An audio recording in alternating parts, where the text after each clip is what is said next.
Hi, the Pragmatic Luther, back again today to regale you with yet another tale of guitar making fun and good stuff that you should do or can do.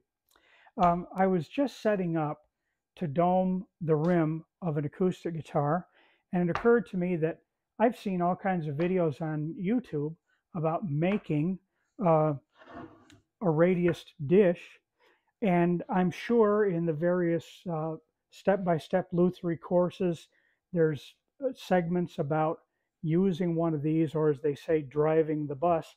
But if you're not taking one of those courses or going through all of those different videos, I thought maybe this would be helpful. Now, there's a lot of ways you can do this, so my method certainly isn't the only one. You're probably going to want to look at a whole bunch of others, but maybe for the newer builders or brand new builders, uh, this can give you some good information. I think the first thing I want to tell you is uh, my radius dishes, this is my personal preference, are made of 2 layers of 3/4 inch MDF. And I do that for 2 reasons. One, the stability.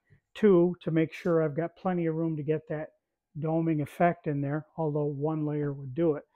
But the big thing is stability. The second thing is weight. A little bit of weight as you're doing your work with this thing really helps, because I don't put the guitar down on the sanding disc. I put the sanding disc down on the guitar. So weight is my advantage. I make these here in the shop. There are several videos online about how you can make these.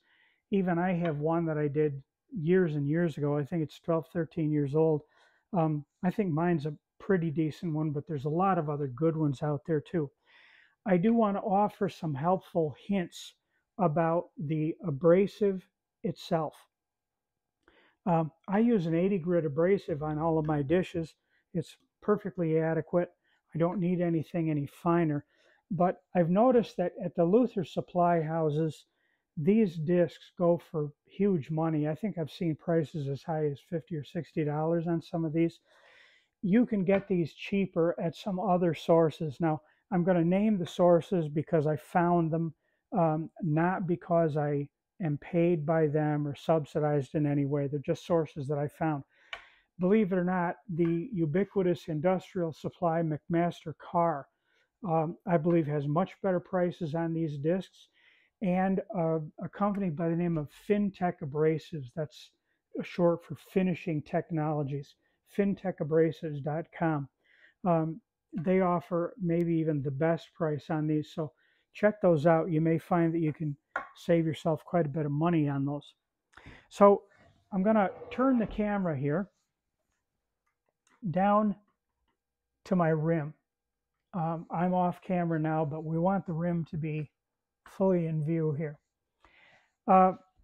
After my rims are bent and I've glued a heel block in and I've glued a tail block in, now the rim is essentially one thing. And I put it in my outside mold and I block it out. I want those blocks on there, not just to help hold the rim in the proper shape if there's any little variation, I suppose, but it's imperative that you have outward pressure on the rim, because when you rotate the disc on it, whether you rotate the disc on top of it, or you flip this over and rotate the mold and the rim on a stable disc, if you don't have outward pressure on this, you're going to crack the rim sooner or later. It's bound to happen. So I do it with, as I said, the disc is on top. I want you to take note, if you can see it here clearly, that I've gone around the rim with white chalk and across the heel block. That tells me where the radius dish is hitting it. So I'm not going to make a long, drawn-out process out of this. I'm not going to ask you to watch me sand this whole thing, but I am going to demonstrate that I simply lay this over. And by the way, let's back up a little bit. You can see over here in front of me, I've got a clamp to hold this down on the bench, and there's another one off camera out here. I don't know if you can see any of it or not, to hold this all still, because you can't have it flopping around. So you got to lock this down. So I take the dish and I simply, as they say, drive the bus.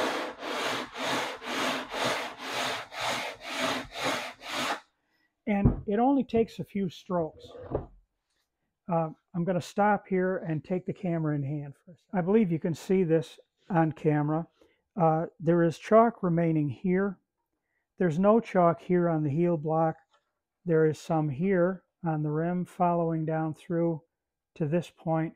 It's all gone here, and it reappears here. Sorry, I'm not too coordinated holding that camera and talking at the same time. But now, a little bit of a spoiler alert here.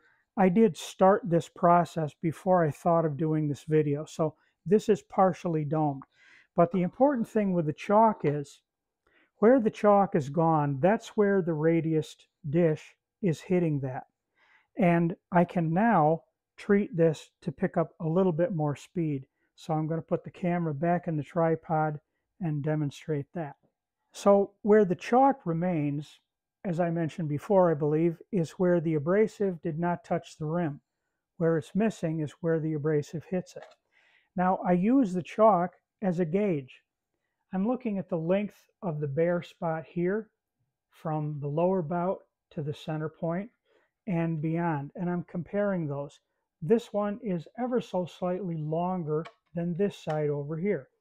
And as I look at the upper bout, the entire heel block is clean, but I've got chalk remaining here for about 2.5 inches, and then I've got chalk here and here. This is an indicator to me as to where I might pick up speed and help even out the process to make sure that as I'm sanding, I'm coming down evenly. To do that, I just use a good sharp block plane, and I can't say sharp enough. If you're not really good as a beginner or a new luthier or woodworker at sharpening plane irons and chisels, get good at it. Take the time, spend the money if you need to get some decent sharpening equipment, and learn to hone your tools, because they need to be surgically sharp in order to get away with this.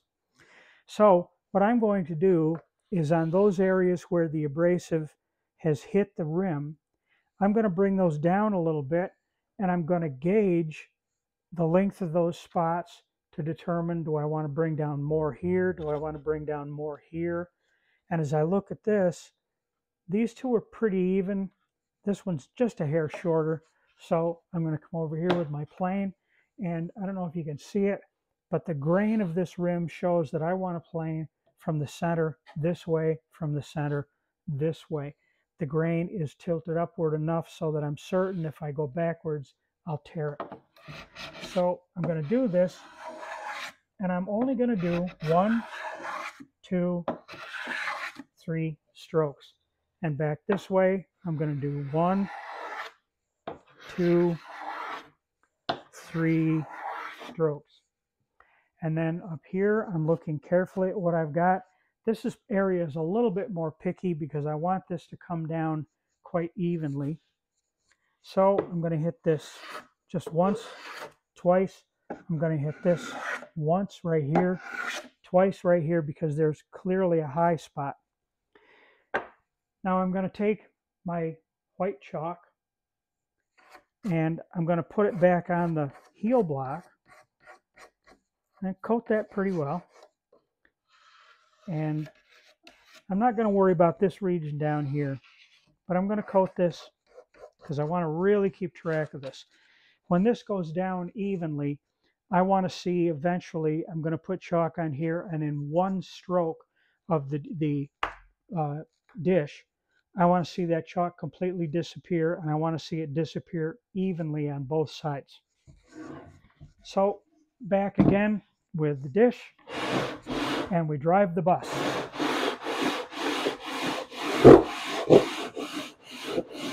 That farting sound that you're hearing, not to worry, but do keep track of that. Listen to your work, because that, as I described, farting sound, if you'll excuse the expression, is an indicator of some excessive vibration, and you want to be careful that you're not going to get too aggressive and split your rim.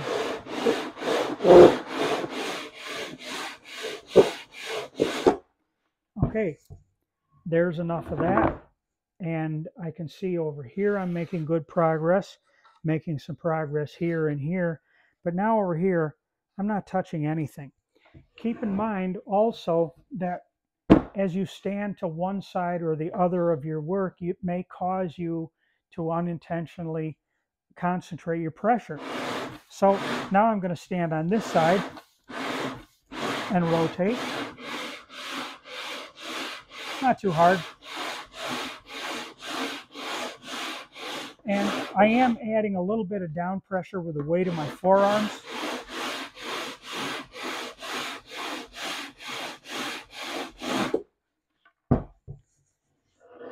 And I'm checking again, and see now my heel block is clear. I'm clear again.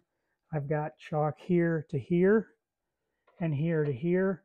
So I'm doing pretty well. It's just a matter of continuing to come down and come down, which may take, another minute or so. I don't know. Usually you can dome one of these off in 5-10 minutes.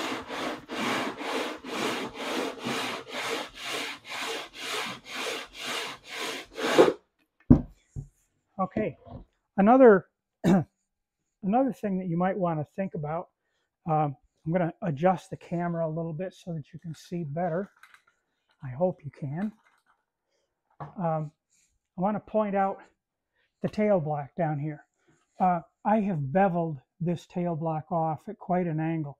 And I do that because as I sand here, I only need a surface that's the same width as the rim plus the lining that I put in. So, 5/16 of an inch is plenty.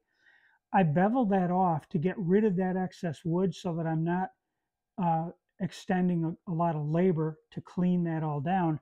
But this will also impede progress. If I only have a narrow section here, it'll come down and the rest of the rim will come with it because they're similar. I don't have that luxury with the heel block because that's all structural and stuff against the top and the rim. But here I do have that. So now I've completed the doming, and you can see the plane shavings and the dust and stuff in there. It collects very quickly.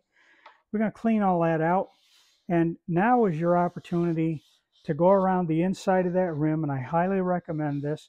Go around the inside of the rim and clean that up really, really well. You want to sand that out and get that nice and smooth. It doesn't need to be polished, I don't suppose, but I like to go in there and get at it with at least 150 and then brush it over with a little 220 because the more fuzz you can take off of it, the less of an acoustical tile you have, so to speak. And I guess that that moving air will bounce off there a little more easily. And I think that's a quality that if we can enhance that propensity, we'll take that quality. Now, after your rims are domed, you can add, if you're going to use any rim reinforcements like these, now would be the time to add them. Some luthers, I guess, will put those reinforcements between the linings. I decided to put them under the linings, as you see here. And I'm not so certain about that because it's not quite as tight and clean as I'd like to see it. So I'm going to redevelop that process a little bit to improve it. But now is the time to put your linings in. I like this type of lining here, there where the solid web is inside the guitar. You can see here's the solid portion of the web. I like those because it adds a modicum of stiffness to the rim set when it's complete. And for what it's worth, I use basswood for my linings almost exclusively. Basswood is American linden. And I like it because basswood is pretty much acoustically dead, and it will not wick off as much kinetic energy into the rim as other woods might. I do use others, but I prefer basswood just about all the time. So when you put your linings in, now your linings are not going to follow that straight line because you have a dome. But fear not, with a little bit of judicious work, you can persuade them in there without usually even having to break anything up. And if you do have to make a cut somewhere in here or break at one of the web lines, you can splice that in and make it look nice and neat. It still works. And don't be afraid to let your lining stand just a little bit. You can see under my nail there, just a little bit proud. You can see it here too. And that looks big on camera. That's a 32nd of an inch. It might be a little more. But don't be afraid to let that lining stand proud, because after this is all glued in, you're going to take this right back to your radius dish, and you're going to redome that to bring the linings right back down to the level of the rim. And you can speed that up by hand planing some of that off, but you'll make sure you're at the proper angle for the dome and so on if you go over it with your radius once more. Simple enough to do. Now, some of you may ask, why am I doming the top or the back in the first place? Do I really need to do that, particularly the top? And I can give you a couple of reasons, maybe 3 reasons why I prefer to do it. I've been told that some builders build their tops perfectly flat. I don't know any of that to be a fact, because the builders that were mentioned, and I'm not going to mention their names because I'm not going to tell stories out of school, where I got that information was tertiary source at best, if not just plain rumor. So until it becomes documented, I don't dare repeat it. But my theory, my experience has been that, first and foremost, if a top is arched, when it begins to shrink in low humidity seasons of the year, instead of having to simply stretch straight across and form a crack, it's got just a little bit of opportunity to settle as it dries, which it will do. It will settle. And that may be a difference between developing a crack and not. Still, it's stressful, but it may be helpful. Another reason to dome a top would be if the top is extremely flexible. By doming the top, you're essentially putting some tension on it. And here's where I think others disagree. I don't have engineering proof of this, but it makes physical sense to me, and my experience has demonstrated to me that there's at least mild benefit. It certainly, I don't believe it hurts to do this at all. So I do it. And the more flexible a top is, for me, the greater the dome that I'm going to do, which I think I mentioned earlier in the video. My maximum dome for a top is 25 feet. I don't go past that. But you can do that if the top is flexible. Another reason for doming that top is that when you dome the top, you're not making a cylinder, although some builders do. You're not just making a cylinder, you're making a dome. So the top flexes in this direction as well, which assists by creating that dome. It quickly changes the angle from the rim to the top to something greater than 90 degrees, and therefore assists in creating a plane on the fingerboard that is increasingly moving upward away from the top, giving you greater ability to get a proper bridge thickness, saddle height, action, and all of that stuff. It just makes things a little easier to do as I see it. So there's the sum total of what I know about doming a top and how I dome my rims. Not much more to be said, but I do hope you got something out of this video, and I appreciate your watching it. Please put a like on it if you did enjoy it, and subscribe to my channel. Kevin Ledoux, the Pragmatic Luther, and reminding you once again, I am the largest manufacturer of guitars in the entire town of Triangle, New York.